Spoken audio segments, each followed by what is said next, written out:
Assalamualaikum warahmatullahi wabarakatuh. Perkenalkan, saya Asa Khoirunisa dengan NIM 240213876 akan mempresentasikan tentang prinsip kehati-hatian pada bank syariah untuk memenuhi tugas perkuliahan UAS dari Bu Salwa Zadia SEME. Materi ini penting karena berkaitan dengan bagaimana bank menjaga kepercayaan nasabah. Pengertiannya, prinsip kehati-hatian adalah cara bank menjalankan kegiatan dengan penuh pertimbangan dan tidak sembarangan. Artinya, setiap keputusan yang diambil harus dipikirkan dengan matang, terutama dalam penyaluran dana kepada nasabah. Makna dari prinsip ini adalah bank harus selalu menghindari resiko yang berlebihan. Setiap transaksi harus jelas, aman, dan dana nasabah harus dijaga dengan baik. Jadi, bank tidak boleh gegabah dalam mengambil keputusannya. Tujuan utama prinsip kehati-hatian adalah untuk melindungi dana nasabah dan menjaga agar bank tetap stabil. Selain itu juga untuk menghindari kerugian dan meningkatkan kepercayaan masyarakat. Agar tidak kalah penting, semuanya kegiatan harus sesuai dengan prinsip syariah. Pentingnya, prinsip ini sangat penting karena bank mengelola uang masyarakat. Kalau terjadi kesalahan, dampaknya sangat besar.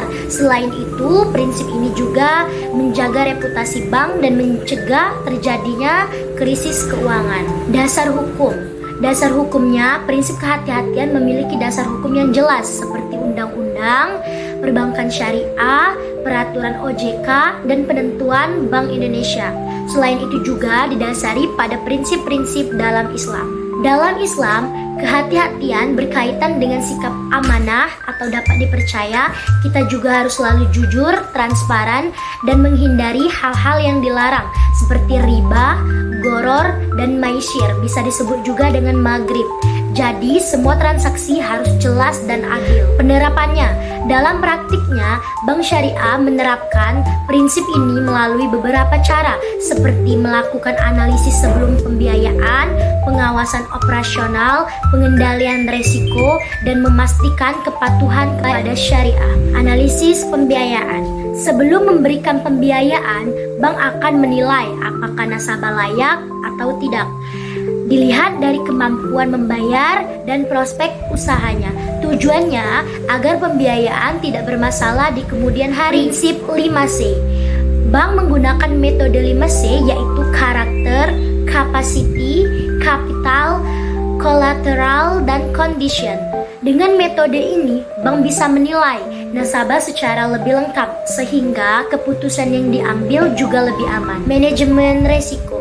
Bank juga harus mengelola berbagai resiko seperti resiko pembiayaan, likuiditas, operasional, dan kepatuhan syariah. Semua resiko ini harus dikendalikan agar tidak merugikan bank. Pengawasan. Pengawasan dilakukan melalui audit internal dan sistem kontrol manajemen. Tujuannya agar tidak terjadi kesalahan atau penyalahgunaan dalam operasional bank. DPS atau Dewan Pengawas Syariah memiliki peran penting, yaitu mengawasi agar semua kegiatan bank sesuai dengan prinsip syariah. Mereka juga memberikan saran dan fatwanya. Dampak jika tidak berhati-hati. Jika prinsip ini tidak diterapkan, bank bisa mengalami kerugian, pembiayaan macet, dan kehilangan kepercayaan masyarakat, bahkan bisa menyebabkan kebangkrutan. Kesimpulan yang dapat saya simpulkan dari materi ini, prinsip kehati-hatian sangatlah penting dalam bank syariah. Tujuannya untuk menjaga keamanan kepercayaan dan kestabilitasan bank. Prinsip ini juga selalu dijalankan sesuai dengan nilai-nilai Islam. Saya tutup presentasi saya pada hari ini. Sekian, terima kasih kepada Ibu Salwa telah memberikan tugas ini dan teman-teman yang telah menonton. Wassalamualaikum warahmatullahi wabarakatuh.